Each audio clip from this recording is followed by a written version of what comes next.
What is up, guys? Hazy Hams here. Hoping you have a good day or night wherever you're at in the world. Hope everything's going good in your life, and if not, hopefully things turn around for the better. But today, we are going to be talking about Outriders. I do not know what I was doing or where I was in life when this game released, but I am truly disappointed that I missed this game when it released. Or maybe I'm not. Maybe it had a bunch of issues when it was released. I don't know. If you know if it had a bunch of issues when it was released, let me know down in the comments. But regardless of all that, I think Outriders was a great looter shooter, great game, had a lot of fun, 51 and a half hours, probably closer to like 45 actual gameplay. Me and my buddy Bala, we did play through the original game, and then we did pick up the expansion. We both thought that it was a great game, had a lot of fun, picked up 80% of the achievements. Man, this Outriders is a great game, a great time. Pick it up on a sale if you got a buddy that you're looking for something to play with, or a couple buddies. I think it's a max party of 4. Don't quote me on that, though.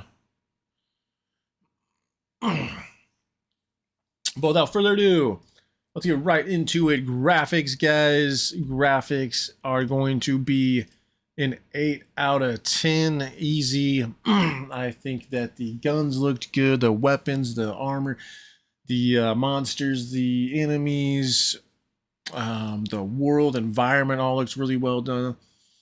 You know, if you were in a swampy jungle type area, you felt like you were in that type of area. If you were in like a snowy cave area, you felt like you were in that area. The backdrops, for the most part, were pretty good. Some of them are kind of bland depending on the area that you're in. Like if you're in a desert or like a snow world, some of them were a little bland in certain areas. But for the most part, the skyboxes and the backdrops looked pretty decent. Looked good. The spells and effects all looked good. Yeah, good looking game.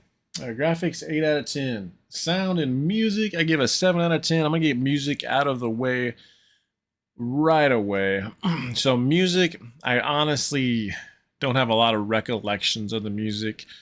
And that's probably just because most of the time we were in the middle of gunfights and things like that, or in the middle of a cutscene. The music I do remember, you know, thought it was decent, thought it was okay. It was all right.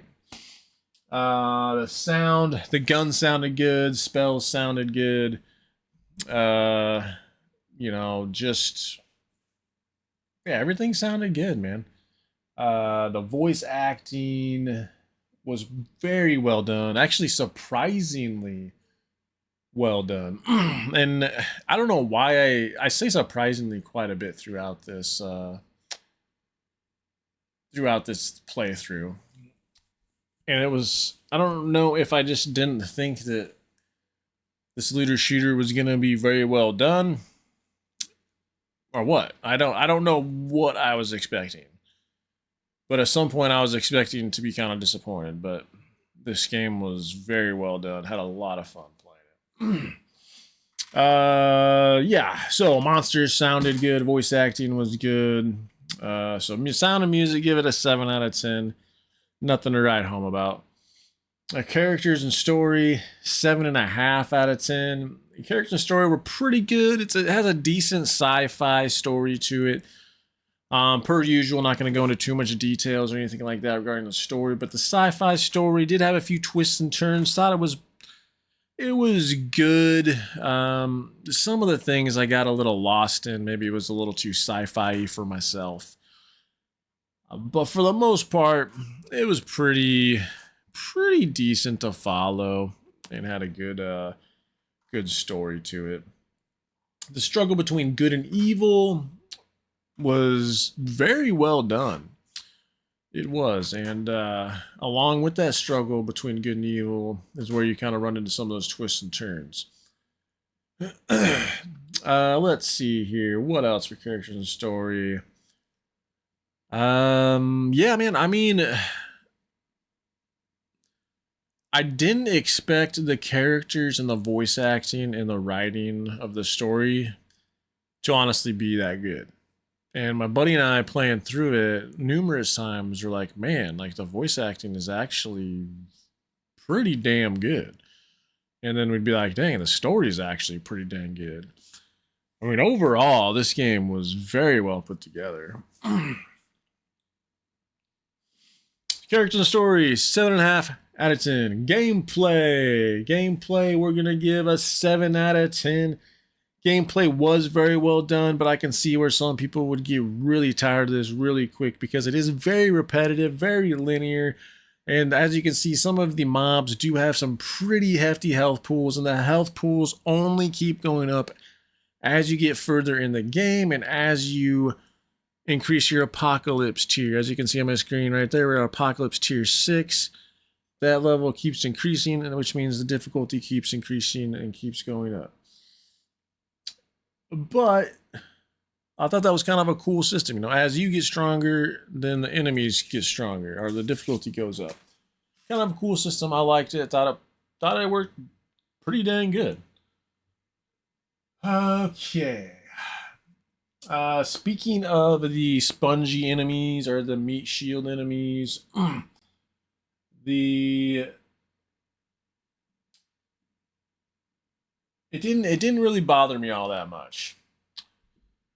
And I know a lot that's a big criticism of some of these games is they just keep adding health to the enemies.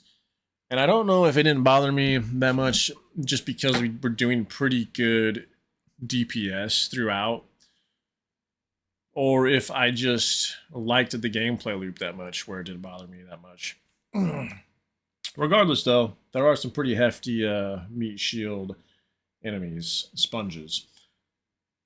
The maps gave you a sense, or I guess the world gave you a sense of open world. It's not really an open world game, at least not a game that I would classify as open world. It's open world to an extent, but it is very, very linear. Very linear.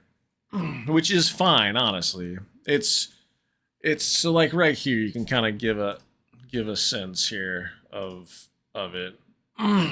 Hold on, let's go back to the map here. So this will kind of show you the map. So, dang it.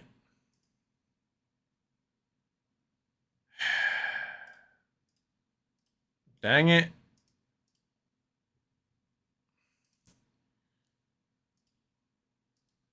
Just hang out with me here while I struggle.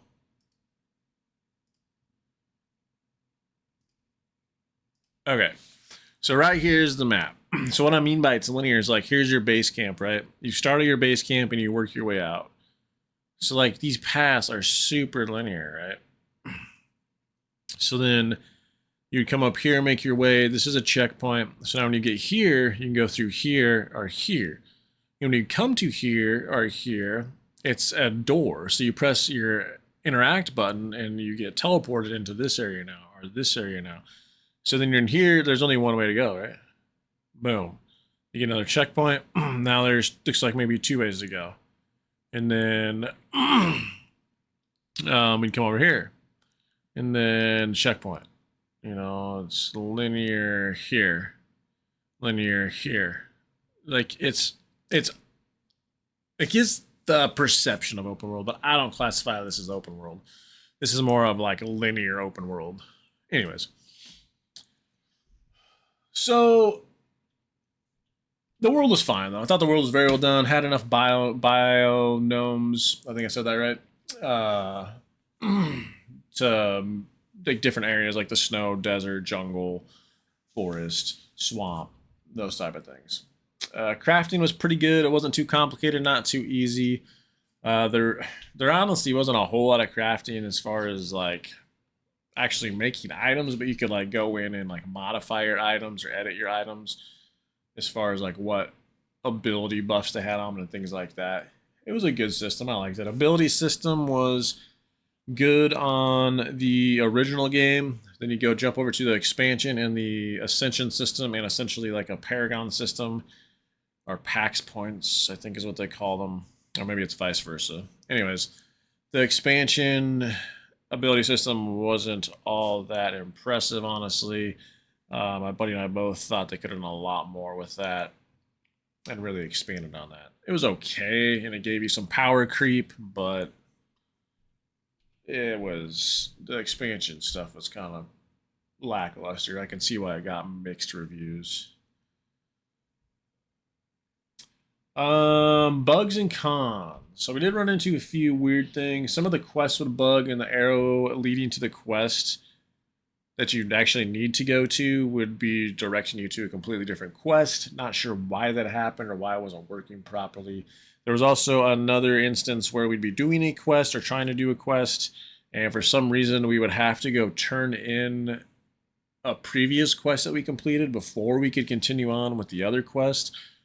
And that was during co-op. I don't know if that's something that happens in solo play or if it's only co-op play. But that was very weird to where we'd have to go all the way back to town, turn the quest in, and then come right back just so we could talk to this guy. It's kind of weird. Those are really the only things we run into. Replayability, usually I'm going to tell you I'm putting this on the shelf and not going to touch it again. But actually this time potentially could come back depending on what my buddy's thinking. And, you know, run like a trial or a raid or something like that. But that is all I have for you for Outriders. Great game. Recommend picking it up if you're looking for something to play with a couple buddies or a buddy or even yourself going in solo, man. It is a good looter shooter, not the best looter shooter I've played.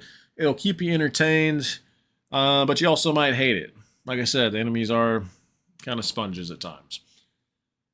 Let me know down in the comments what you think of Outriders, if you've played Outriders, if you think you'll pick it up on a sale, or if you're not even interested in this game at all.